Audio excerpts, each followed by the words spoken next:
ଆଜି ଆମେ 40ଟି ଅନୁଚିନ୍ତା ଜାଣିବା, ଯାହାଦ୍ୱାରା ଆମ ଜୀବନରେ ବହୁତ କିଛି ପରିବର୍ତ୍ତନ ଆମେ ଦେଖିପାରିବା। ତାହେଲେ ଆସନ୍ତୁ ଡେରି ନ କରିକି ଅନୁଚିନ୍ତା ନମ୍ବର 1 ଜାଣିବା। ପ୍ରତିଦିନ ସକାଳୁ ଘର ଆଗରେ ଗୋବର ପାଣି ବା ନର୍ମାଲ ପାଣି ଟିକେ ଆମେ ପ୍ରଥମେ ଛିଞ୍ଚି ଦେବା, ତାପରେ ଘର ଓଳେଇବା। ଏମିତି କଲେ ଘର ପରିବେଶ ପୁରା ଶୁଦ୍ଧ ହୋଇଯାଏ, ଆଉ ସେଇ ଘରେ ମା ଲକ୍ଷ୍ମୀ ମଧ୍ୟ ବାସ କରନ୍ତି। ଘରୁ ସବୁ ନକାରାତ୍ମକ ଶକ୍ତି ମଧ୍ୟ ଏହାଦ୍ୱାରା ଚାଲିଯାଏ। ଛୋଟ ଛୋଟ ରୋଗ ମଧ୍ୟ ଏହାଦ୍ୱାରା ହୋଇନଥାଏ। ନମ୍ବର 2, ଘର ଉତ୍ତର ପୂର୍ବ କୋଣ ଅର୍ଥାତ୍ ଈଶାନ୍ୟ କୋଣରେ ଗୋଟେ ତୁଳସୀ ମଞ୍ଚ ନିହାତି ସମସ୍ତଙ୍କୁ ରଖିବା ଦରକାର।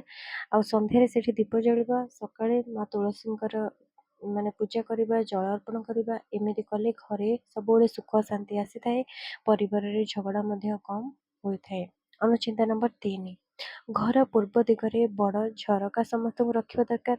ସକାଳର ସୂର୍ଯ୍ୟ ଆଲୋକ ସିଧା ଯେମିତି ଘରେ ଆସିକି ପଡ଼ିବ, କାରଣ ସୂର୍ଯ୍ୟ ଆଲୋକ ଜୀବାଣୁ ନାଶ କରେ। ଆଉ ଘରେ ସୂର୍ଯ୍ୟ ଆଲୋକ ପ୍ରଥମେ ପଡ଼ିଲେ ଘର ପାଇଁ ବହୁତ ଭଲ, ଆଉ ଘର ଲୋକଙ୍କ ସ୍ୱାସ୍ଥ୍ୟ ମଧ୍ୟ ଭଲ ରହେ, ମନ ମଧ୍ୟ ପ୍ରସନ୍ନ ରହିଥାଏ। ଅନୁଚିନ୍ତା ନମ୍ବର 4, ପ୍ରତି ଶୁକ୍ରବାର ଦିନ ଘର ଭଲ ଭାବରେ ସଫା କରନ୍ତୁ। ଲକ୍ଷ୍ମୀ ମାଙ୍କ ଫଟୋରେ ଲାଲ ଫୁଲ ଚାଉଳ ଅର୍ପଣ କରନ୍ତୁ, ପିଠା ଭୋଗ ଲଗାନ୍ତୁ। ଏହାଦ୍ୱାରା ଘରେ ଧନ ବୃଦ୍ଧି ହୁଏ, ଅଭାବ ମଧ୍ୟ ଦୂର ହୋଇଥାଏ। ଅନୁଚିନ୍ତା ନମ୍ବର 5, ଘରେ ଭଙ୍ଗା ଭଙ୍ଗି ଜିନିଷ, ଭଙ୍ଗା ଘଡ଼ି, ଭଙ୍ଗା କିଛି ଆସବାବପତ୍ର, ପୁରୁଣା ଖବରକାଗଜ ଏସବୁ ଜମା କି ପୁରୁଣା ବିଲ୍ ଚିଠା ଏସବୁ କେବେ ଜମା କରିକି ରଖିବେ ନାହିଁ। ଏଗୁଡ଼ାକ ଘରେ ନକାରାତ୍ମକ ଶକ୍ତି ଆଣିଥାଏ। ମାସରେ ଥରେ ସଫା କରିକି ଦରକାର ନଥିବା ଜିନିଷକୁ ଘରୁ ବାହାର କରିନେବା ଉଚିତ। ଅନୁଚିନ୍ତା ନମ୍ବର 6, ସନ୍ଧ୍ୟା ସମୟରେ ଘର ସବୁ କୋଣରେ କର୍ପୂର ଜାଳିକି ଧୂଆଁ ଦିଅନ୍ତୁ। ଏହାଦ୍ୱାରା ଘର ଶୁଦ୍ଧ ହୁଏ, ଦେବୀ ଦେବତାମାନେ ଅଧିକ ପ୍ରସନ୍ନ ହୁଅନ୍ତି, ଆଉ ଘରେ ଶାନ୍ତି ରହେ, ସମସ୍ତଙ୍କୁ ଭଲରେ ନିଦ ମଧ୍ୟ ଆସିଥାଏ। ତ କର୍ପୂର ଆଳତି ସମସ୍ତଙ୍କୁ ସନ୍ଧ୍ୟାବେଳେ ଘରେ ଠାକୁରଙ୍କର କରିବା ଦରକାର। ଅନୁଚିନ୍ତା ନମ୍ବର 7, ଘରର ହଲ୍ କିମ୍ବା ବସିବା ଘରେ ହସୁଥିବା ପରିବାର ଫଟୋ ଲଗାନ୍ତୁ। ଏହା ଦେଖି ମନ ଭଲ ଲାଗେ, ଆଉ ଫଟୋଟିକୁ ଦେଖିଦେଲେ ମନ ପୁରା ଖୁସି ହୋଇଯାଏ। ଆପଣଙ୍କ ସମ୍ପର୍କ ମଧ୍ୟ ପରିବାର ଭିତରେ ମଜବୁତ ରୁହେ, ଘରେ ପ୍ରେମ ଆଉ ଏକତା ବଢ଼ିଥାଏ। ଅନୁଚିନ୍ତା ନମ୍ବର 8, ଘରର ମୁଖ୍ୟ ଦ୍ୱାର ହେଲା ଲକ୍ଷ୍ମୀଙ୍କର ପ୍ରବେଶ ଦ୍ୱାର। ଏଇଠି ଆବର୍ଜନା କି ଜୋତା କେବେ ରଖନ୍ତୁ ନାହିଁ। ଯେତେବେଳେ ଘରକୁ ଏଣ୍ଟ୍ରି କରୁଛନ୍ତି ଯେଉଁ ଦ୍ୱାର ସାମ୍ନାରେ ବା ସେଇ ସାମ୍ନାରେ କେବେ ବି ଚପଲ ଜୋତା ସେମିତି ରଖନ୍ତୁ ନାହିଁ। ଏହାଦ୍ୱାରା ଘରକୁ ଆଉ ଦେବୀ ଦେବତାମାନେ କେବେ ଆସିବେନି, କାରଣ ଚପଲ ସେଠି ଥୁଆ ହେଇଥିବ। ସେଥିପାଇଁ ଜୋତା ଚପଲ କି କିଛି ଆବର୍ଜନା ଅଳିଆ କିଛି ଗଦା କରିକି ରଖନ୍ତୁ ନାହିଁ। ଆଉ ଦ୍ୱାର ଉପରେ ଆମ୍ବପତ୍ର କିମ୍ବା ଫୁଲର ମାଳ ବା ଆମ୍ବପତ୍ର ତୋରଣ ସେଠି ଲଗାନ୍ତୁ ମୁଖ୍ୟ ଦ୍ୱାର ପାଖରେ।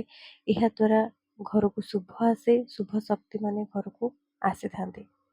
ଅନୁଚିନ୍ତା ନମ୍ବର 9, ସପ୍ତାହରେ ଗୋଟେ ଦିନ ପାଣିରେ ଟିକେ ଲୁଣ ମିଶାଇକି ଘର ପୋଛା ମାରନ୍ତୁ। ଏହାଦ୍ୱାରା ଘରୁ ନକାରାତ୍ମକ ଶକ୍ତି ଦୂର ହୋଇଯାଏ, ଘରେ ଝଗଡ଼ା ମଧ୍ୟ କମ୍ ହୁଏ, ଆଉ ଘରେ ଶାନ୍ତି ରହିଥାଏ। ଯେଉଁମାନଙ୍କୁ ଏହି ଅନୁଚିନ୍ତା ଗୁଡ଼ିକ ଭଲ ଲାଗୁଛି ଆଉ କିଛି ଶିଖିବାକୁ ମିଳୁଛି, ତ ଆପଣମାନେ କେଉଁ ସ୍ଥାନରୁ ଭିଡ଼ିଓ ଦେଖୁଛ ନିହାତି ମୋତେ କମେଣ୍ଟରେ କୁହନ୍ତୁ। ଆସନ୍ତୁ ଆଗକୁ ବଢ଼ିବା, ଜାଣିବା ଅନୁଚିନ୍ତା ନମ୍ବର 10, ଘରର ଈଶାନ୍ୟ କୋଣରେ ଭାରି ଆସବାବପତ୍ର କେବେ ରଖନ୍ତୁ ନାହିଁ। ଏହି ଜାଗା ଟିକେ ଖୋଲା ଆଉ ସଫା ରଖନ୍ତୁ। ଏଇଠୁ ହିଁ ସକାରାତ୍ମକ ଶକ୍ତି ଘରେ ପ୍ରବେଶ କରେ, ଏହା ସ୍ୱାସ୍ଥ୍ୟ ପାଇଁ ବହୁତ ଭଲ ଅଟେ। ଅନୁଚିନ୍ତା ନମ୍ବର 11, ରାତିରେ ଝାଡ଼ୁକୁ ଘର ଭିତରେ ଠିଆ କରିକି ରଖନ୍ତୁ ନାହିଁ। ଏହାକୁ ଶୁଆଇ ଦିଅନ୍ତୁ ଆଉ ଆଡ଼ରେ ରଖନ୍ତୁ, ଯେମିତି କେହି ଦେଖିପାରିବେ ନାହିଁ। ଝାଡ଼ୁ ହେଲା ମା ଲକ୍ଷ୍ମୀଙ୍କର ପ୍ରତୀକ, ଏହାର ସମ୍ମାନ କଲେ ଧନ ରହେ। ଅନୁଚିନ୍ତା ନମ୍ବର 12, ସକାଳେ କି ସନ୍ଧ୍ୟାରେ ଘରେ ଟିକେ ଭଜନ କି ପୁରା ସ୍ଲୋ ମ୍ୟୁଜିକ୍ ବା ଶାନ୍ତ ସଙ୍ଗୀତ ନିହାତି ବଜାନ୍ତୁ। ଏହାଦ୍ୱାରା ଘର ପରିବେଶ ଶୁଦ୍ଧ ହୋଇଯାଏ, ମନ ଶାନ୍ତ ହୁଏ, ଆଉ ଦେବତାମାନେ ପ୍ରସନ୍ନ ହୁଅନ୍ତି। ଅନୁଚିନ୍ତା ନମ୍ବର 13, ରୋଷେଇ ଘର ଦକ୍ଷିଣ ପୂର୍ବ ଦିଗକୁ ଅଗ୍ନିକୋଣ କୁହାଯାଏ। ତ ଗ୍ୟାସ୍ ଆଉ ଓଭେନ୍ ଏଇଠି ହିଁ ରଖନ୍ତୁ। ଏହାଦ୍ୱାରା ଗ୍ୟାସ୍ରେ ଯେତେବେଳେ ଆପଣ ରୋଷେଇ କରିବେ, ଏହି ଦିଗରେ ଆପଣ ଯଦି ଗ୍ୟାସ୍ ରଖିଥିବେ ଆଉ ସେଇଠି ରୋଷେଇ କରିବେ, ଆପଣଙ୍କ ଖାଦ୍ୟରେ ସ୍ୱାଦ ଆସେ ଆଉ ଘରେ ଖୁସି ରହେ, ଖାଦ୍ୟର କେବେ ବି ଅଭାବ ହୁଏ ନାହିଁ। ଅନୁଚିନ୍ତା ନମ୍ବର 14, ଗ୍ୟାସ୍ ଜାଳିବା ପୂର୍ବରୁ ଗୋଟେ ଛୋଟ ଦୀପଟିଏ ଜାଳିକି ଅଗ୍ନିଦେବଙ୍କୁ ପ୍ରଣାମ କରନ୍ତୁ। ପ୍ରଥମ ରୁଟିଟି ଗାଈ ପାଇଁ ବାହାର କରିଦିଅନ୍ତୁ। ଏହାଦ୍ୱାରା ଖାଦ୍ୟ ଶୁଦ୍ଧ ହୁଏ ଆଉ ଆଶୀର୍ବାଦ ମଧ୍ୟ ମିଳିଥାଏ। ଅନୁଚିନ୍ତା ନମ୍ବର 15, ରୋଷେଇ ଘରେ ଲୁଣ ଆଉ ହଳଦୀ କେବେ ମଧ୍ୟ ଖୋଲା ରଖନ୍ତୁ ନାହିଁ। ଏଗୁଡ଼ିକୁ ସବୁବେଳେ ଢାଙ୍କିକି ରଖନ୍ତୁ।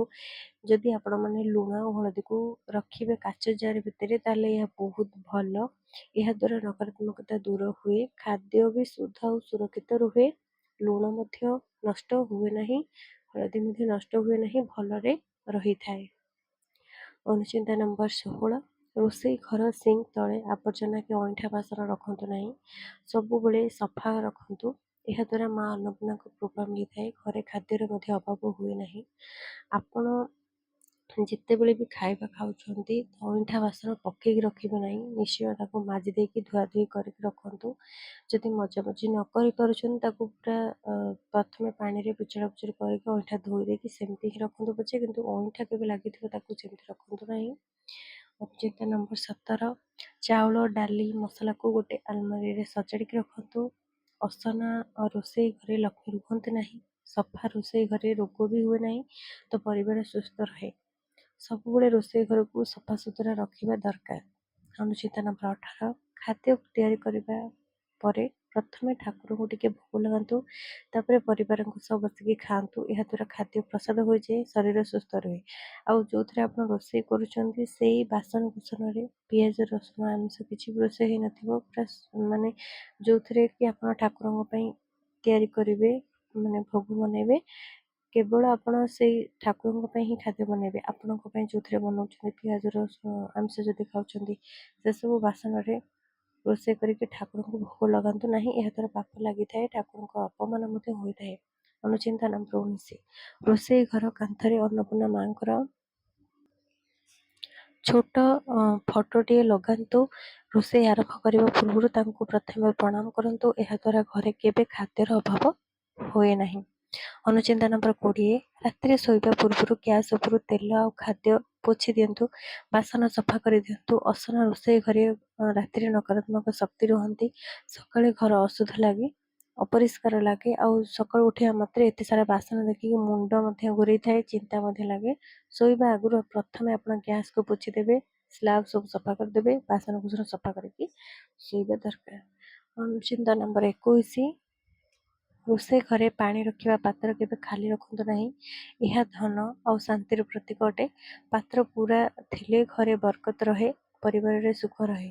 ତ ରୋଷେଇ ଘରେ ପାଣି ଯେତେବେଳେ ରଖୁଛନ୍ତି ଫୁଲ୍ କରି ରଖନ୍ତୁ, ଖାଲି କରିକି କେବେ ରଖନ୍ତୁ ନାହିଁ। ଯଦି ପାଣି ରଖିନାହାନ୍ତି ତାହେଲେ ତାକୁ ଉଗୁଡ଼େଇକି ରଖନ୍ତୁ, ସେମିତି ଖାଲି ଦେଖିବା ଅଶୁଭ ଅଟେ। ଅନୁଚିନ୍ତା ନମ୍ବର 22, ରୋଷେଇ କରିବା ସମୟରେ ଆପଣଙ୍କ ମୁହଁ ପୂର୍ବ ଦିଗକୁ ଆପଣ ରହିକି ହିଁ ରୋଷେଇ କଲେ ବହୁତ ଶୁଭ, ଭଲ। ଏହା ସ୍ୱାସ୍ଥ୍ୟ ପାଇଁ ଭଲ, ଖାଦ୍ୟ ବି ସ୍ୱାଦିଷ୍ଟ ହୁଏ, ଏହା ବାସ୍ତୁ ଅନୁସାରେ ଶୁଭ ଅଟେ। ତ ପୂର୍ବ ଦିଗକୁ ଆପଣ ଚାହିଁକି ରୋଷେଇ କରନ୍ତୁ। ଅନୁଚିନ୍ତା ନମ୍ବର 23, ଫ୍ରିଜରେ ପୁରୁଣା ଖାଦ୍ୟ ଜମା କରିକି ରଖନ୍ତୁ ନାହିଁ ବିଲକୁଲ ବି। ସପ୍ତାହରେ ଥରେ ଫ୍ରିଜକୁ ଭଲ ଭାବରେ ସଫା କରିଦିଅନ୍ତୁ। ପୁରୁଣା ଖାଦ୍ୟ ଘରେ ନକାରାତ୍ମକତା ଆଣେ। ତାଜା ଖାଦ୍ୟ ଖାଇଲେ ସ୍ୱାସ୍ଥ୍ୟ ମଧ୍ୟ ଭଲ ରୁହେ। ବାସି ଖାଦ୍ୟ, ପୁରୁଣା ଖାଦ୍ୟ ଅଧିକ ଦିନର ଖାଦ୍ୟ ଦେହ ପାଇଁ ମଧ୍ୟ ଖରାପ। ଅନୁଚିନ୍ତା ନମ୍ବର 24, ରୋଷେଇ କରିବା ସମୟରେ ରାଗିକି ଝଗଡ଼ା କରନ୍ତୁ ନାହିଁ। ହସି ହସି ରୋଷେଇ କରନ୍ତୁ। ଆପଣଙ୍କ ମନର ଭାବ ଖାଦ୍ୟ ଉପରେ ପଡ଼ିଥାଏ। ଖୁସିରେ ରୋଷେଇ କଲେ ଖାଦ୍ୟ ଅମୃତ ହୋଇଯାଏ। ଅନୁଚିନ୍ତା ନମ୍ବର 25, ସପ୍ତାହରେ ଗୋଟେ ଦିନ ଘରେ ମିଠା କି କ୍ଷୀରି ରୋଷେଇ କରିବା ଦରକାର। ପ୍ରଥମେ ଠାକୁରଙ୍କୁ ଦିଅନ୍ତୁ କ୍ଷୀରି ବା ମିଠା ଯାହା ବି ତିଆରି କଲେ, ତାପରେ ପରିବାରଙ୍କ ସହ ଖାଆନ୍ତୁ। ଏହାଦ୍ୱାରା ଘରେ ଖୁସି ରହେ। ଅନୁଚିନ୍ତା ନମ୍ବର 26, ରୋଷେଇ ଘର ଦ୍ୱାର ଉପରେ ସପ୍ତାହରେ ଥରେ ନିମ୍ବ ପତ୍ର ବାନ୍ଧନ୍ତୁ। ଏହା ଜୀବାଣୁ ନାଶ କରେ, ରୋଷେଇ ଘର ଶୁଦ୍ଧ ରହେ, ଖାଦ୍ୟ ବି ସୁରକ୍ଷିତ ରହେ। ଅନୁଚିନ୍ତା ନମ୍ବର 27, ଠାକୁର ଘର ସବୁବେଳେ ଘର ଉତ୍ତର ପୂର୍ବ ଅର୍ଥାତ୍ ଈଶାନ୍ୟ କୋଣରେ କରନ୍ତୁ। ପୂଜା କଲାବେଳେ ମୁହଁ ପୂର୍ବ କିମ୍ବା ପଶ୍ଚିମ ଦିଗକୁ ରଖନ୍ତୁ। ଏହାଦ୍ୱାରା ପୂଜାର ଫଳ ଶୀଘ୍ର ମିଳିଥାଏ।